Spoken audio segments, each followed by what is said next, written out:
Hi, I'm Leanna from Art K Walton-on-Thames, and today we're going to find out how to use coffee at home to make a coffee stained landscape like this. We can use the coffee to make 3 different tones to make our foreground, midground and background stand out from each other. Let's find out what we need to do next. For our coffee stained landscape, you will need some paper. What I've got here is watercolour paper, but you can use any form of thicker paper that you may have at home with you. We have a pencil and a rubber just in case we make some mistakes, a sharpener and some different types of paintbrushes we've got here. I've got 2 smaller paintbrushes and 2 medium-sized ones. Don't worry if you don't have all of these different sizes. I would say just have these 2 and that would be just fine.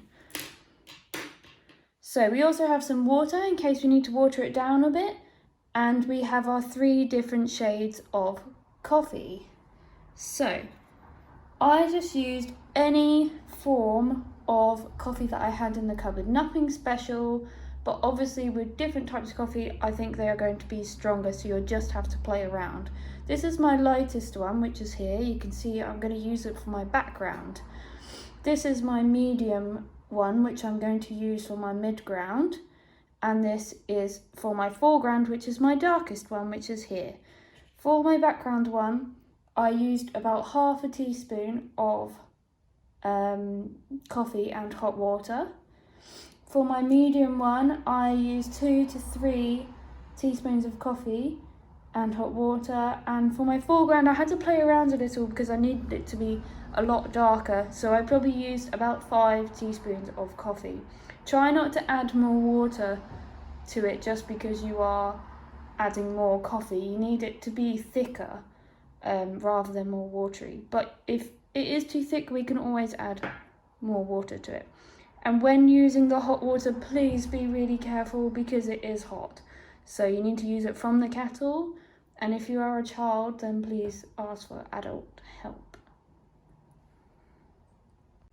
For our coffee stained landscape, we're going to need some paper. What I have here is watercolour paper, but you can use any form of thicker paper you may have at home. I also have a pencil and a rubber and a sharpener just in case. I have 4 different sizes of paintbrushes here. I probably won't need them all, so just use whatever you have at home. I have some water just in case, and 3 different shades of coffee. I made these using hot water, so please be careful with the hot water, and if you are a child giving this a go, then please ask for adult help when using the hot water to make these. For this one, this is my lightest one, which I'm going to be using for my background. I used half a teaspoon of coffee and hot water and mixed it until all the coffee was gone. For this one, which is for our midground, I used 2 to 3 spoonfuls of coffee and mixed with hot water again. For my darkest one, it was a little bit more difficult. I had to play around a bit. Which is going to be for our foreground, I used about 5 teaspoons of coffee and hot water, but please do not add too much hot water because you're just going to water it down, and we don't want that because we need it to be darker than the rest. So for your picture, you could pick any picture you like. I picked this one off the internet. It could be a picture that you've taken yourself, because most pictures will have an obvious foreground, midground and background. So when we do our picture, we're going to start off with our background, which is going to be our lightest colour for here. Then we're going to move on to our midground, which is going to be the sea and these little hills in the background. And then we're going to do our darkest colour, which will be our foreground, and we're going to do these trees.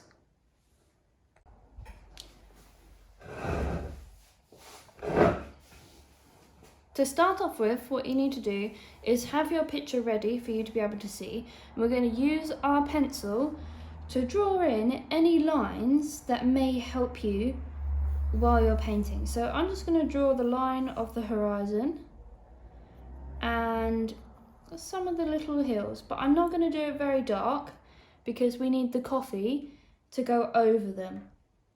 So we need them to be nice and light. I'm not drawing in detail because we're going to put the detail in when we are painting it with our coffee. So I'm putting in some of my trees just so that I know roughly where they are.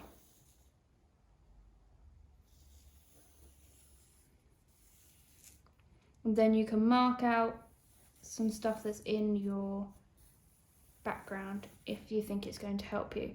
It doesn't matter too much if you have drawn too dark, because what you can do is we can use our rubber to rub out so that we can still see the lines, but it's going to be really, really light so that our coffee can cover it.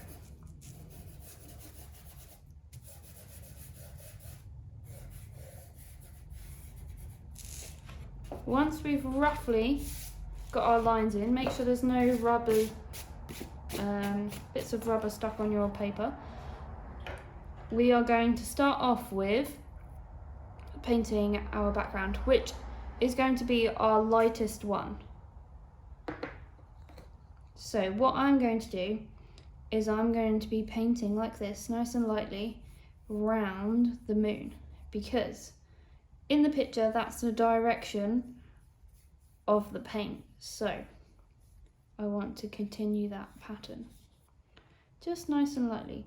And if you think it's too dark, you can add some water to it and lighten it yourself.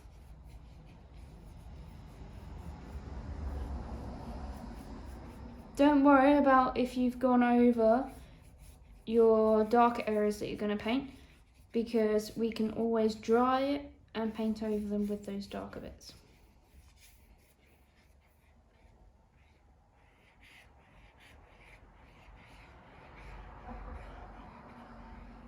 So our moon is really white, so I'm going to leave it.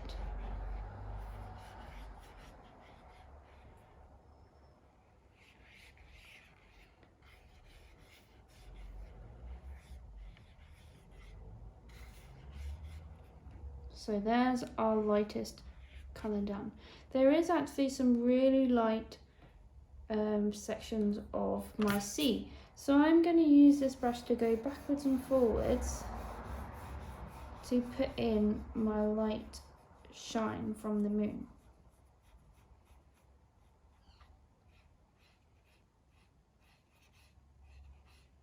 Okay. So next I'm going to do my mountain area, which is the hills for my midground. So I'm going to use this colour. You might want to move them out the way so you don't get confused. So we're going to lightly put in our darker tones for our midground.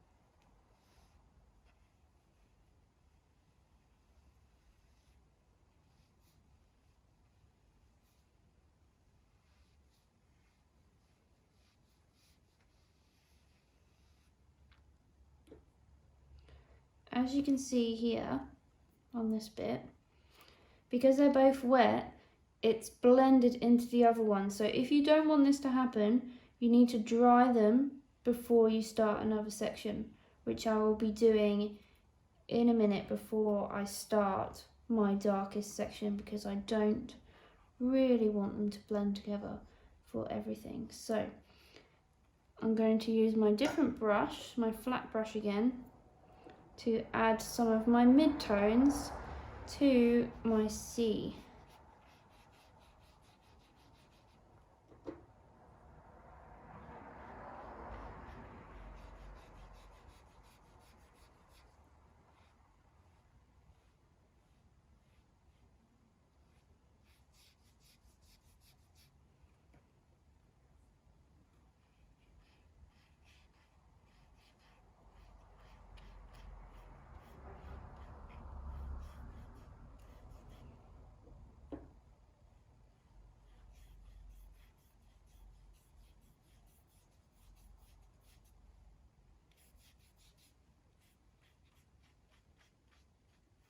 So some of this is going to be covered by our darker foreground once we put that in.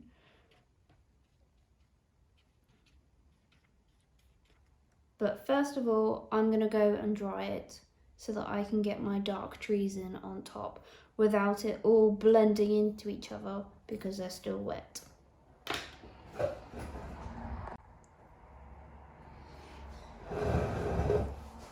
So once you have dried it, you can either use a hairdryer or you can just wait for it to dry by itself.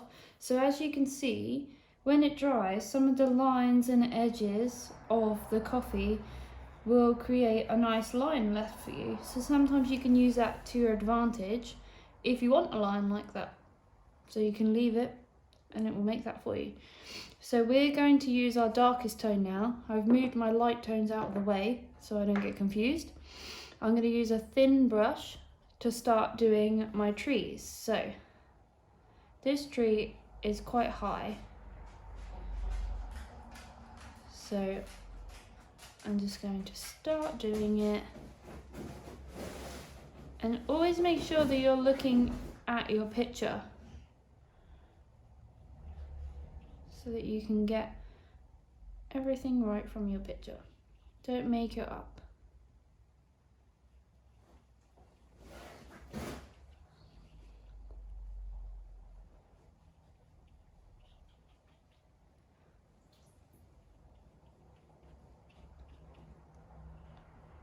With my trees, they get bigger the further they go down, so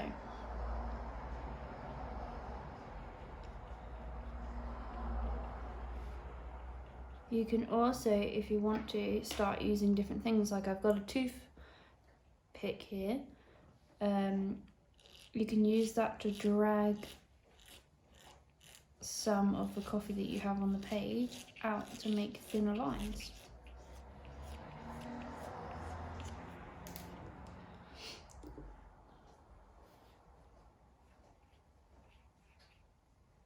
So I'm going to continue doing it down to the bottom, and as you can see, it will go over your other shades, which is great. That's what we wanted. But once again, like I said, you might need to play around with the shades of the coffee. If you need to stop and make a darker one, then please do so. Doesn't matter. It's all just trial and error. So we need to keep making these bush. Keep making the trees. So, also once we get down to the bottom, some of the trees are so close to each other that there isn't many gaps left. So you need to make sure you get all that in. But obviously you're going to be doing whatever photo you would like to do.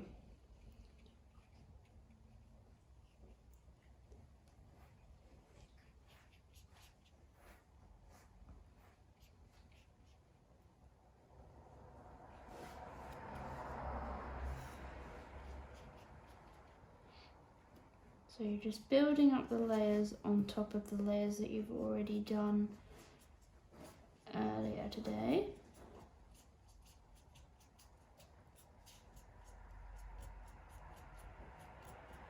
Making sure you're looking at what direction you want the strokes to dry in.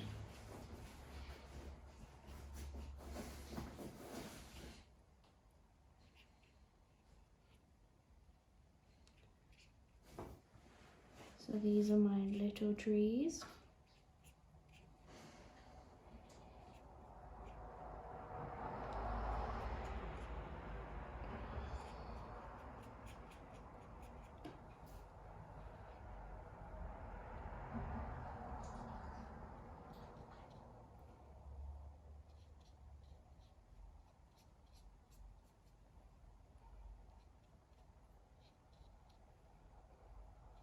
If you want to go back onto some of your other layers and make them darker, then you can do that.